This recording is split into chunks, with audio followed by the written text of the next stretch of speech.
Hey everybody, Nicholas Snow here with an emotional episode of PromoHomoTV's Notes from Hollywood, where I report and profile people passionately pursuing professions in the entertainment industry. And in this particular episode, I've already teased the cast at the top of the show. We're talking about the documentary Don't Be Nice. It's now, as of yesterday, available for purchase on DVD, and it's available for rental across almost all platforms. It's an amazing documentary about a group of people that are looking to compete in a slam poetry tournament. Just some of the journalists that have reported about it have said it will blow away your preconceptions and show you the art inside the artist. The art of the spoken word at its most powerful. A finely observed documentary. Here's one that stands out to me. Captures the revitalization of the artist in a world filled with doom. So Don't Be Nice from producers Nikhil Melnechuk and Cora Atkinson and director Max Powers qualified for the 92nd Academy Awards Best Documentary category after a successful limited theatrical run in both New York and Los Angeles. So it's an amazing documentary, and with me I have one of the story editors and producers for the show, David Lieberman, and he's going to be joining me after this.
So, if you're new to PromoHomo TV, we have 5 shows on the network. You can find them all at PromoHomo.TV, descriptions of the shows, as well as information about how to submit guest and story ideas. So, Don't Be Nice is the acclaimed film which follows a New York City team of young African American, Afro, Hispanic, and queer slam poets as they fight to find the words to speak their truths to a nation awakening in Black Lives Matter protest and on the brink of a general election.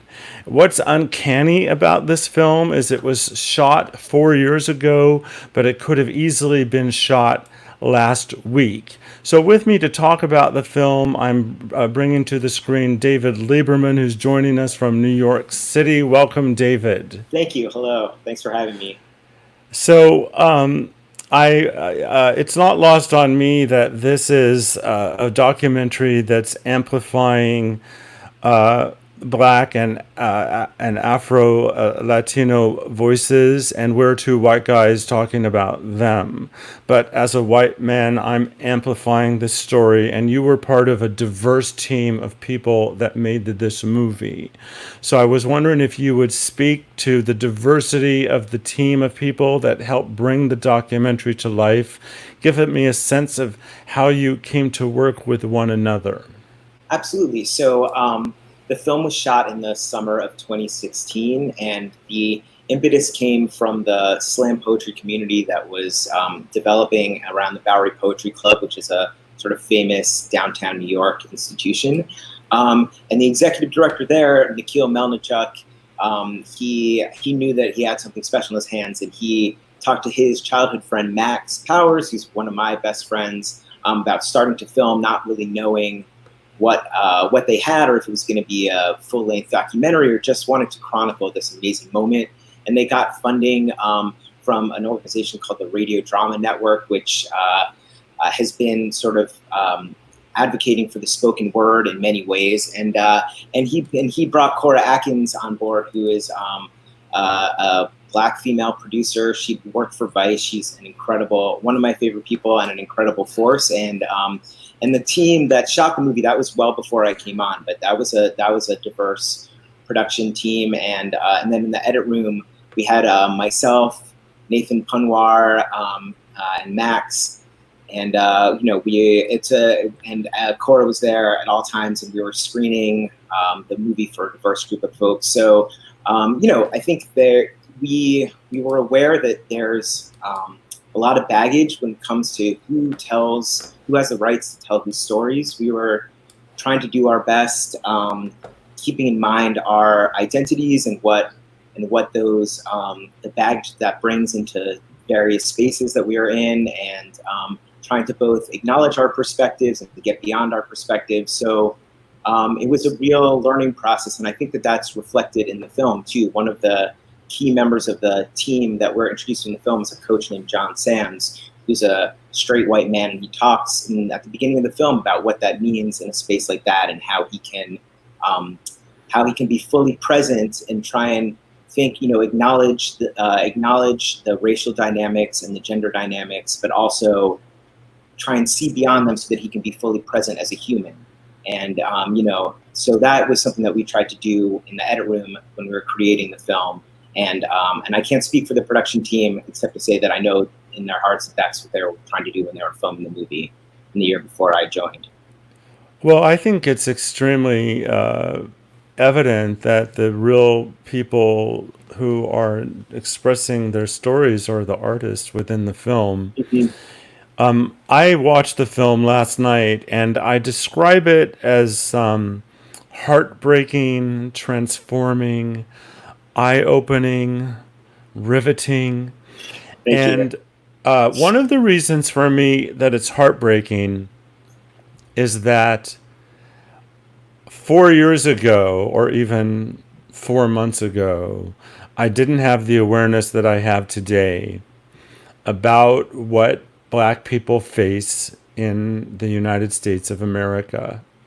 I had some awareness. I've been involved as an activist in a variety of ways, but I'm just so much more aware than I ever have been of my own privilege. And in seeing the reality of this group of artists 4 years ago, as the film depicts Black Lives Matter protests on the verge of a general election, we could have watched it last week. Mm-hmm. And one of the things that's heartbreaking is that really nothing has changed. And in fact, some things have gotten worse around the horrible things that are being perpetrated against the Black community. The other reason that this is heartbreaking for me is that, for me, it signifies the loss to our own experience of life when we do not have the opportunity to connect because of the divisiveness in our culture, mm-hmm. with people that could truly enrich our existence. Things like racism, sexism, classism, and all of these divisions of intersectionality really disconnect humanity and my humanity from others. Mm-hmm. So that's another reason that I find the film to be heartbreaking. But I guess the inspiration in that is that we can choose to get outside of ourselves, and the great opportunity this film provides is for people to get outside of themselves and walk for a while in someone else's shoes. And I know I've said a lot, but I'd like to just give you the floor to respond to what I've said in any way that you wish. Yeah, absolutely. I think one of the things that that the film speaks to really powerfully is the role that the arts and that self-expression has in this, in what you're talking about, this transformation, fully understanding the other. And So the film follows this team of poets, and they have a very demanding coach, Lauren Whitehead, and she's really pushing them throughout the film to expose themselves and make it personal. And she believes that, you know, the political work has to come from a personal place. And I think that that's, you know, this systemic racism and systemic violence against people of color in this country have been going on since the founding of this country and before, and we haven't seen a significant shift or change in that. And I think part of it is the magnitude of the forces are sort of hard to comprehend, and we don't really want to know on a very real level. Like, we are more comfortable if we live in the dark without considering the other and the experience of the other. And so, because she has this drive to tell the poets, to make it personal and tell a personal story, that's, you know, we see these touchstones like George Floyd, and that summer it was Philando Castile and Alton Sterling, and the individual acts of violence and the individual stories about the lives that are lost really connect to us and can be the spark that starts the movements that we are seeing right now. And so because the poets are digging deep into their own personal lives and telling their personal stories, you can't deny their humanity. And I think that's a big part of you know, moving towards a more just society, seeing people as fully human. So, and then the film deals with that really. I think one of the ways in which we're building the film is we're thinking about, when is race forefronted, and when are certain audience members, maybe white audience members, seeing the poets as other, and when are we seeing them beyond race as fully human? And there's sort of a back and forth. The movie works in different ways to like stretch you. And at the end of the film, the poets write a piece called Google Black, in which they talk about the ways in which they aren't understood by white people, even their own audiences for poetry, even people who want to hear them, that there's a gap. And then they give this advice, which is educate yourselves, Google it. So I think that that's really important when we talk about how we can progress as a society. It's like, it's educating yourselves and fully seeing people's humanities and listening to their stories. And those are some of the big messages of the film. I want to just actually name the cast, and I want to have you help me with pronunciations when I get them wrong. So we have Lauren Whitehead, Ashley August, Sean he goes by Mega. Yeah, he goes by Mega in the film. Yeah. Timothy Dwight. Is it Joel or Joel Francois? Joel Francois. Noel Quinones, John Sands, Caroline Sinclair, and Witayo. Is it Witayo? I'm sorry. I apologize. So yeah, he was a dancer. He's an amazing dancer that we brought in to do that piece with Tim. Yeah. Yes. Actually, that was right before this all shut down. I saw him on Broadway in Moulin Rouge, and he is just a fantastic dancer and performer. Anyway, so shout out to Olu. Yeah. I took the liberty of taking official production stills and put them into a video montage. I just want to play that again. I played it at the top of the show, but I just want to.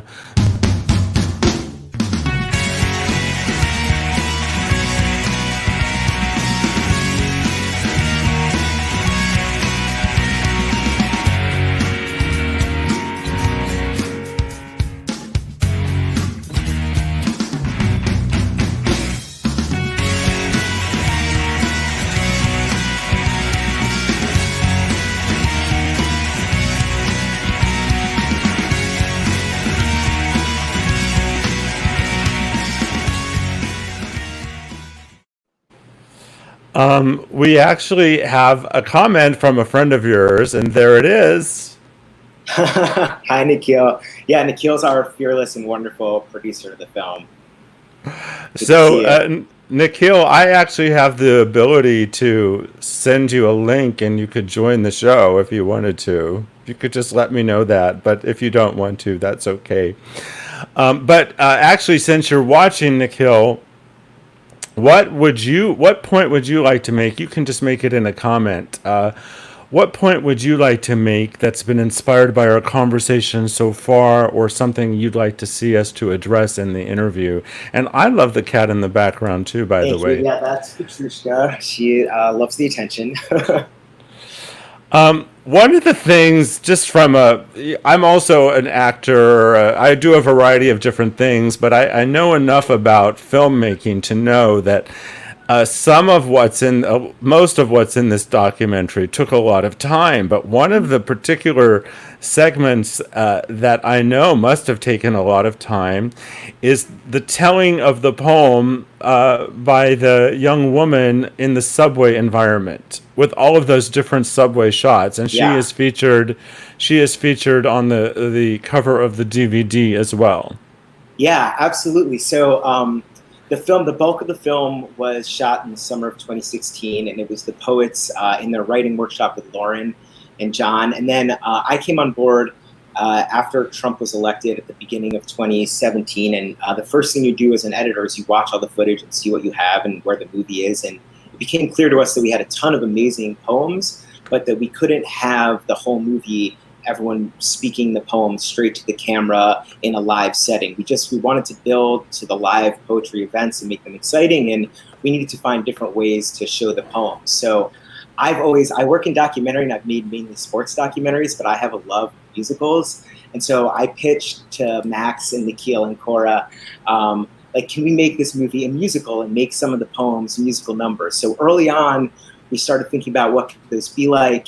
And Ashley had written this amazing poem, Octo, about, that starts with an experience of her anxiety on a public bus. And we were like, well, what if it was a subway? Because we have all these fish themed. I'm a lifelong New Yorker, and I've been taking the subway since I was a small child. And I've always really been into the public art. And I knew that in several different stations, there were like fish themed arts, and we had octopus. So we came up with that idea, and Peter Elliott Buntain, who is our amazing cinematographer, and Max went out with Ashley for several days, and she did that poem over and over again in the subway. Peter had shot on the subway before, knew some tricks. We did this illegally and sneakily, and I was wondering about that.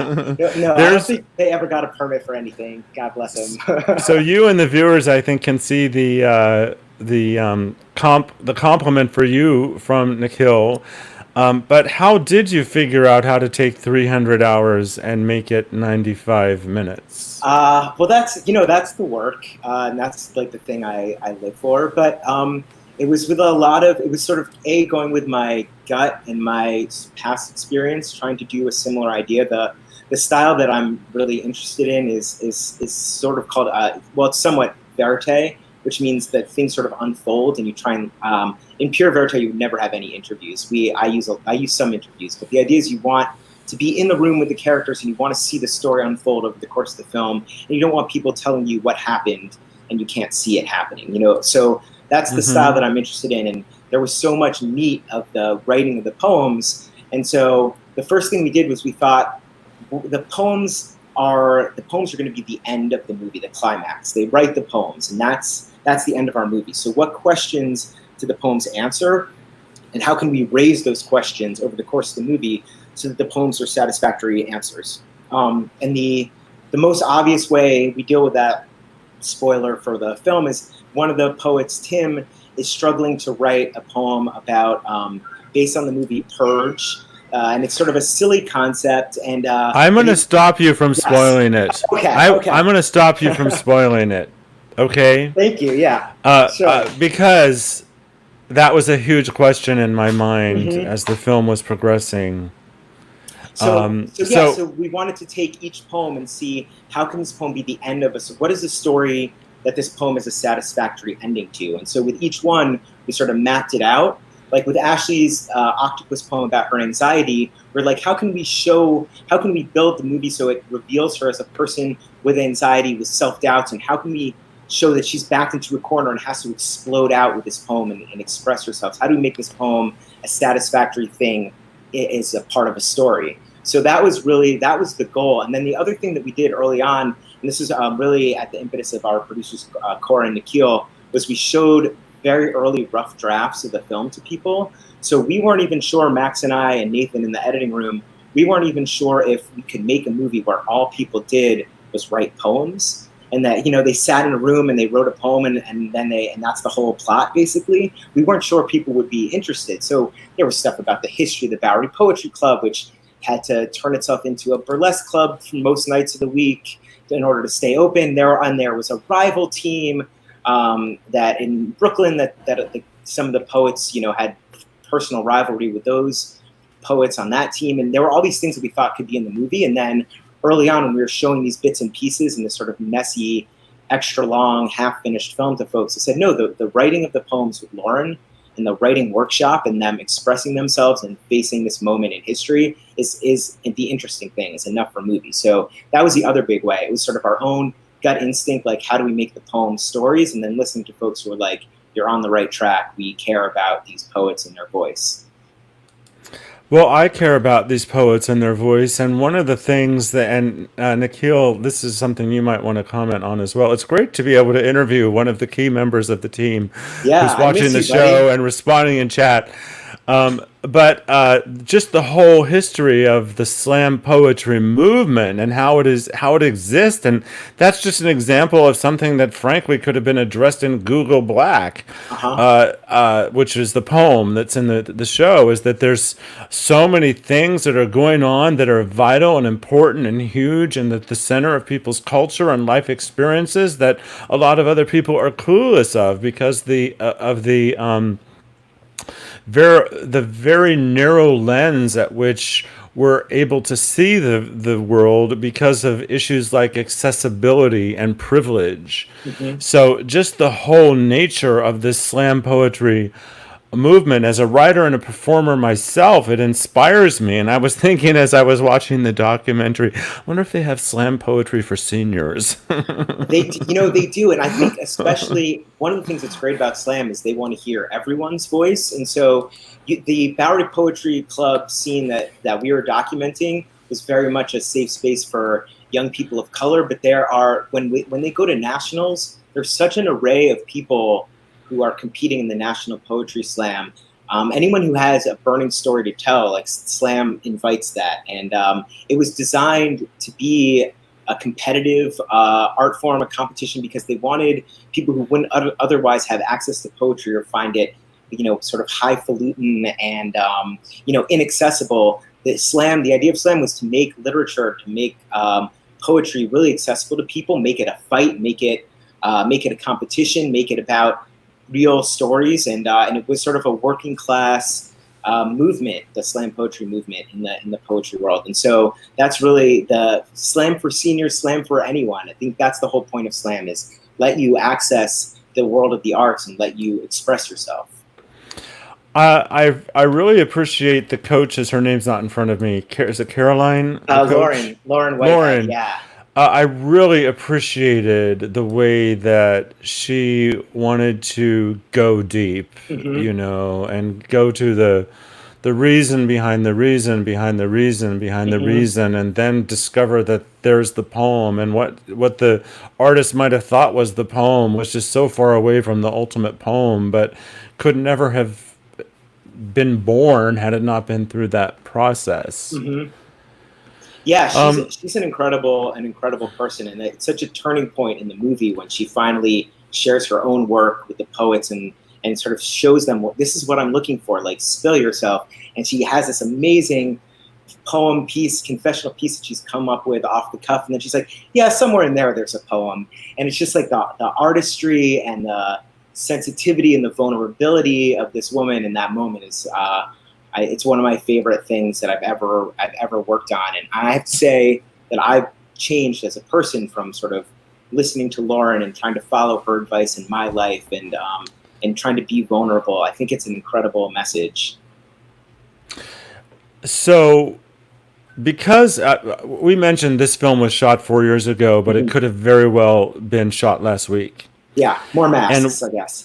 And when I'm watching it in the context of what's going on in the world today, I want to say, dear white people, dear fellow white people, the world does not revolve around us, and most of the world is happening in a way that we cannot even conceive or realize because of the horrific lens that has been constructed to oppress people.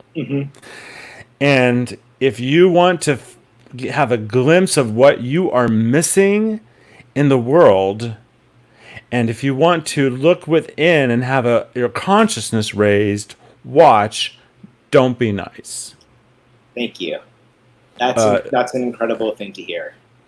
Well, I just can't come up with any other view. And part of me, and I'm emotional, is how much that I miss out because of the way the world is constructed, and how much more work I need to do to help the deconstruction and be part of the solution. So here we are, two white guys, but we've discussed that issue throughout, and this entire interview is about amplifying the voices of this film and the filmmakers and the issues that are related to it. Is there anything that you would like to add that we haven't addressed about the film or the issues that the film addresses? I guess I watched it again recently because the channel that was airing it fused once the George Floyd protests started up again.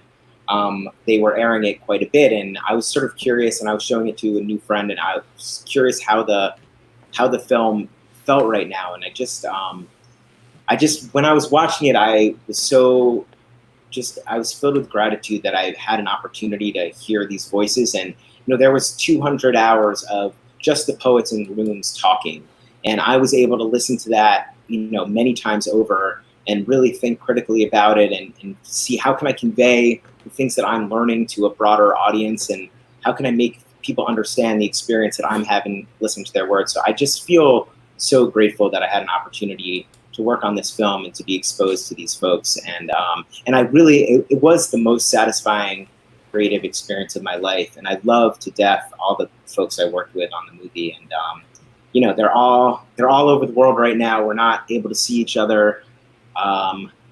Max, the director, it was his birthday recently, so I did go see him in the park. He's in New York for a little longer. But I just want to express here my gratitude for the folks in the movie and the folks who worked on the movie, and just sort of being able to go on this ride. We went to film festivals all over the world with it. In London, I went to Malta, which I barely knew existed as a country before I went there with this film. And it's just been the ride of my life. I'm so grateful in so many ways that I've had an opportunity to work on it. So Nikhil, if you're still watching, thank you for that. One of the things that there's so many things that we address, but one of the things I think is fascinating is your diverse interest in sports and musicals. The sports is like sort of I fell into that. My second film was a football documentary about an inner city high school football team facing budget cuts in Philadelphia called We Could Be King, and the movie ended up winning an Emmy and doing really well. And so all of a sudden I was a sports editor. And that was actually, luckily, that was the reason why I kind of got the Don't Be Nice gig, because slam is a sport. We were thinking, okay, it's a sports movie. And we can do this because we have an underdog team and they enter a competition and they're going to win or lose by the end of the film.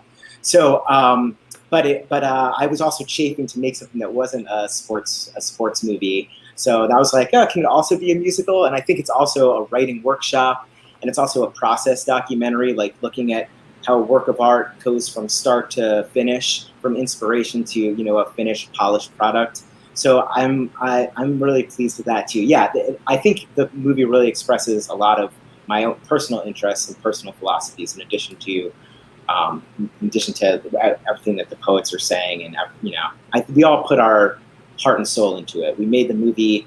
Someone donated a basement space for us to work in. It didn't have a bathroom. We worked really late nights and went to the bar around the corner when we needed a break. And so it really was a labor of love with a group of people who were really passionate about these voices and these stories.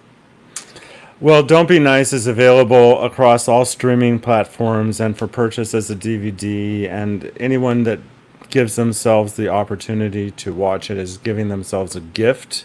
They're actually giving the world a gift because of the way the movie can impact them personally.